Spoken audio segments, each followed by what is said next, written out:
नमस्कार मित्रांनो, पुस्तक पेढीमध्ये तुमचं स्वागत आहे. लोक माझे संगती या पुस्तकातील चौथा भाग आपण बघणार आहोत. पुलोचं शिवधनुष्य. अधिवेशन चालवणं ही माझ्यासाठी मोठी कसोटी होती. आमचं पहिलंच अधिवेशन.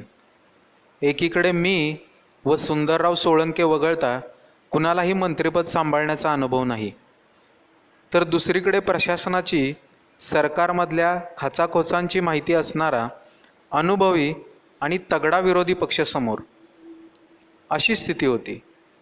म्हणजे विरोधी पक्षनेत्या प्रतिभाताई पाटील, प्रभा राव, वसंतदादा पाटील, रामराव आदिक, यशवंतराव मोहिते अशी दिग्गज मंडळी ही विरोधी बाकांवर. महाभारतातल्या अर्जुनासारखी माझी स्थिती होती. काल परवापर्यंत ज्यांच्याबरोबर काम करत होतो तेच सभागृहात विरोधकांची भूमिका बजावत होते. सरकार बदलामुळे सगळ्या ज्येष्ठ सहकाऱ्यांचा राग होताच. सभागृहात तोंड देणं आपल्याला जमणार नाही असं उत्तमरावांनी आणि सुंदररावांनी जाहीर करून टाकलं. निहाल अहमद म्हणाले, सदन का कामकाज चला ना, मेरे बस की बात नहीं. यामुळे पुढे 11 दिवस चाललेल्या या पहिल्या अधिवेशनातली कामकाजाची 90% बाजू ही मलाच लढवावी लागली. प्रश्नोत्तराचा तास, लक्षवेधी, विविध मागण्यांवरच्या चर्चा यात 100% सहभाग द्यावा लागला. प्रत्येक खात्याच्या चर्चांना आणि प्रश्नांना मी एकटाच उत्तर देत होतो. न गडबडता सभागृहात किल्ला लढवत होतो. वसंतराव नाईक यांच्या मंत्रिमंडळात मला काम करण्यासाठी मिळालेली मोकळीक आणि अनुभव आता माझ्या पुरेपूर कामी आला. सभागृहातली माझी एकाकी झुंज पाहून मला प्रोत्साहन देण्यासाठी आबासाहेब कुलकर्णी, किसनवीर सभागृहाच्या प्रेक्षक गॅलरीत येऊन कामकाज पाहत असत. दिवस संपल्यावर कौतुकानं माझी पाठ थोपटत असत. चव्हाण साहेबांनी ते फोन करून शरद सभागृहात उत्तम हाताळतो, तुम्ही एकदा पाहायला हवं असं सांगत. या अधिवेशनात माझा आत्मविश्वास कमालीचा वाढला. आपण सरकार चालवू शकतो आणि उत्तम प्रकारे राज्यकारभार करू शकतो याची स्वतःलाच खात्री पटली. मी सूत्र घेतली तेव्हा राज्य सरकारी कर्मचाऱ्यांचा संप चिघळलेला होता. र ग कर्णिक, ग दी कुलथे यांच्यासारख्या अत्यंत स्वच्छ अभ्यासू नेते संपकऱ्यांच्या पाठीशी होते. केंद्र आणि राज्य सरकारातल्या कर्मचाऱ्यांच्या महागाई भत्त्याच्या तफावतीवरून राज्य सरकारच्या कर्मचाऱ्यांचा संप ही नित्याचीच बाब बनली होती. वसंतदादांनी संपाविरोधात ताठर भूमिका घेतली होती. चर्चेचा दरवाजाच काय, पण खिडकी देखील उघडणार नाही असं त्यांनी ठणकावून सांगितलं. सरकारी कारभार ठप्प करून जनहिताची सगळीच कामं या संपामुळं वेठीला धरली जात होती. त्यामुळं सरकारनं केंद्रात महागाई भत्ता वाढवला की त्याची राज्यातही अंमलबजावणी होईल असा धोरणात्मक निर्णय मी घेतला आणि सरकारी कर्मचाऱ्यांच्या संपाचा मुद्दा कायमचा निकाली काढला. तेव्हापासून शासकीय कर्मचाऱ्यांचीही मला कायम सहानुभूती राहिली. एवढंच काय, प्रत्येक संकट काळात हा शासकीय कर्मचारी कार्यकर्त्यासारखा पाठीशी उभा राहिला. पुलोचं सरकार स्थापन करताना शंकरराव चव्हाण यांच्यासारख्या अनुभवी अभ्यासू माणसाला मंत्रिमंडळात घ्यावं असा SM जोशी यांचा आग्रह होता. पराभूत उमेदवारांना मंत्रिमंडळात स्थान नसावं अशी सूचना मोरारजी देसाई यांची होती. राजाराम बापू पाटील त्यावेळी पराभूत झाले होते. त्यांना मंत्रिमंडळात स्थान देण्याची माझी इच्छा होती. मोरारजींना हे समजल्यावर त्यांनी हे बरोबर नाही असं मत मांडलं. मोरारजी मराठीत बोलत आणि हे बरोबर नाही हे वाक्य म्हणजे त्यांची खास लकब. ताबडतोब मी मोरारजींना 1952 तुम्हीही पराभूत झाला होतात, पण तुम्हाला मुख्यमंत्रीपदाची संधी मिळाली होती एवढीच आठवण करून दिल्यावर त्यांचा विरोध मावळला. पक्ष फोडला म्हणून माझ्यावर व्यक्तिगत पातळीवर प्रचंड दोषारोप झाले. खंजीर खुपसणं हे वाक्य माझ्यासाठीच तयार झालं असावं इतकं वापरलं गेलं. या पार्श्वभूमीवर सरकार यशस्वीपणे चालवणं ही सोपी गोष्ट नव्हती. माझ्यासाठी ते आव्हान होतं. माझ्या नेतृत्वाबाबत मात्र साऱ्याच सहकारी पक्षात विश्वास होता. पुलोदचं सरकार स्थापन होण्यामागे एस.एम. जोशी यांचं योगदान वादातीत होतं. आमच्या सरकारच्या पाठीशी ते भक्कमपणाने उभे राहिल्यानं मी निश्चितपणे अनेक निर्णय घेऊ शकलो किंवा राबवू शकलो. या निमित्तानं एस.एम. यांच्या व्यक्तिमत्वाविषयी मी थोडंसं सांगतो. शाळेत शिकत असताना आमच्या गावात सेवा दलाची शाखा भरायची. घरातच साने गुरुजींच्या पुस्तकांचंही वाचन होत असायचं. यातून मी सेवा दलाच्या शाखेत जायला लागलो. या ठिकाणी अनेकदा अनेकांच्या बोलण्यात एस.एम. जोशींचा उल्लेख येत होता. त्याच्यातून एस.एम.ना भेटण्याची उत्सुकता निर्माण झाली. याच सुमाराला संयुक्त महाराष्ट्राच्या आंदोलनानं जोर पकडलेला होता. या आंदोलनातही एस.एम. जोशी बिनीचे नेते असल्यानं त्यांच्याविषयीचं कुतूहल वाढतच होतं. 1957च्या निवडणुकीत संयुक्त महाराष्ट्राची चळवळ टिपेला पोचली होती. या वातावरणातच निवडणुका झाल्या.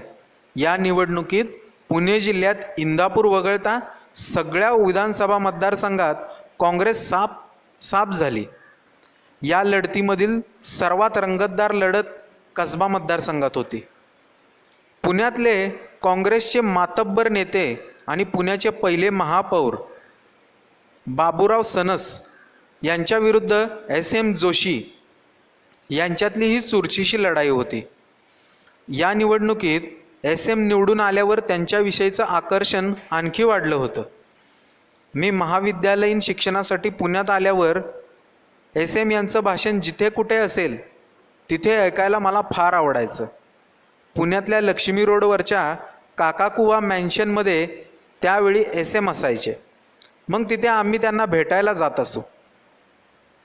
1962मध्ये चीनच्या आक्रमणानंतर पुण्यात स्थापन झालेल्या संरक्षण समितीचा मी सचिव होतो. या समितीला एस.एम. यांचं मार्गदर्शन होतं आणि ते आम्हाला कायम सांगायचे, आताताईपणा नको, संयम ठेवा. त्याचं ते रूप मला मनापासून भावलं. त्यांच्या स्वभावातच मूलतच एक सौजन्य होतं. त्यामुळे त्यांचं वर्तनही संयत आणि प्रगल्भ होतं. माणसांच्यात, कार्यकर्त्यांच्यात वावरून त्यांच्याशी एकरूप होऊन संवाद करणं ही त्यांची आणखीन एक खासियत होती. त्यामुळे एस.एम. यांचं एक नैतिक वजन होतं. मी पहिल्यांदा गृह खात्याचा राज्यमंत्री असताना पुण्याला मंडईच्या गणपतीची विटंबना झाल्यानं दंगल उसळली. मी तातडीनं पुण्याला धाव घेतली.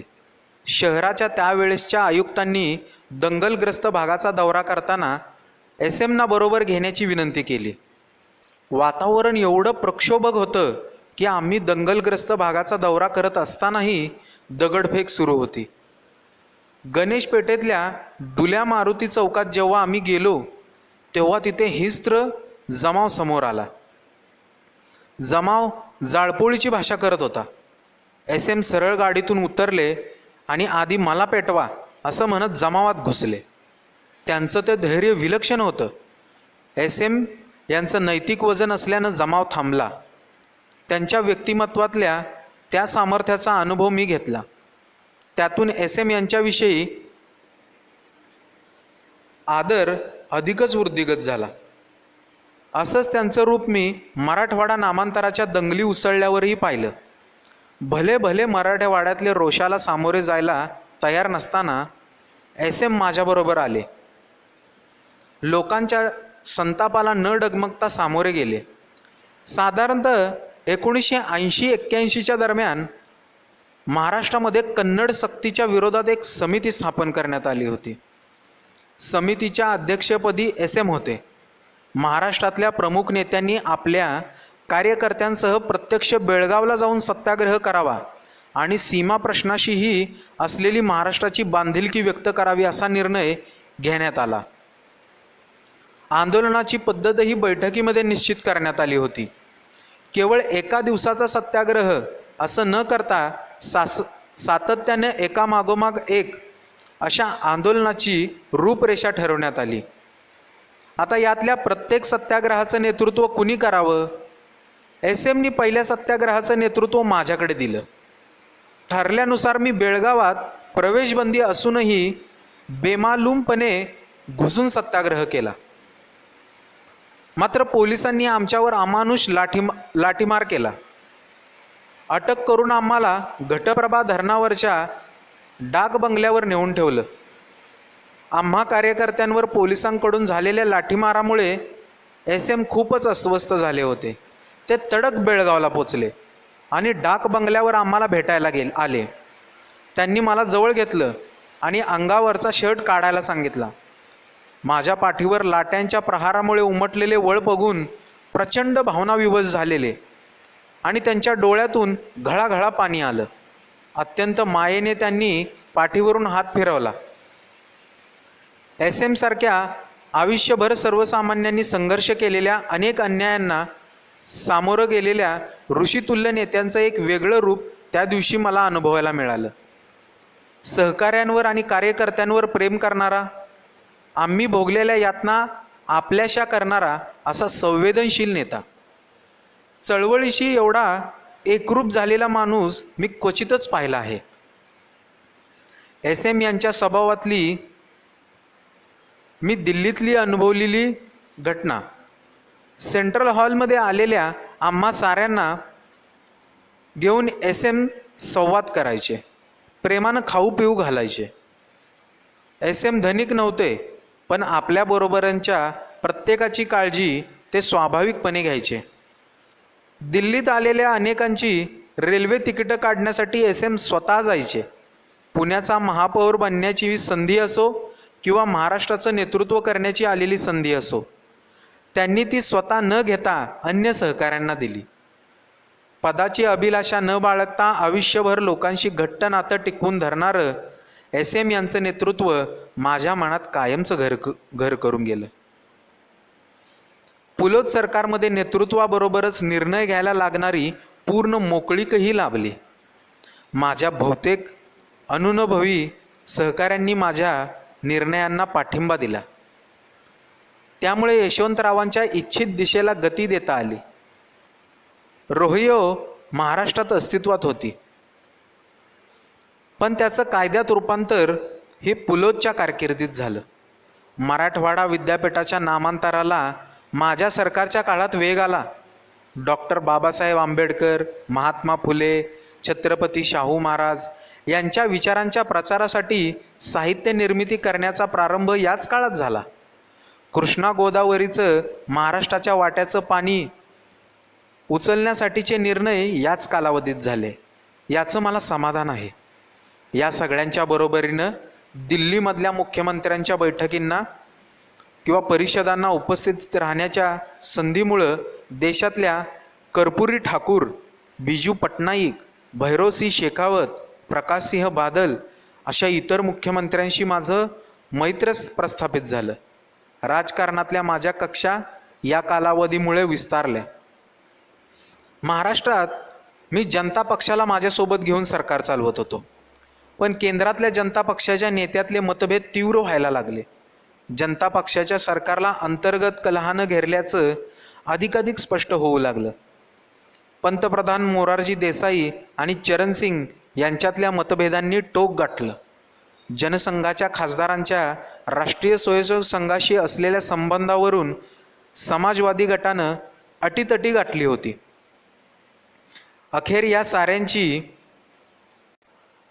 परिणिती मोरारजी देसाई यांचं सरकार कोसळण्यास झाली.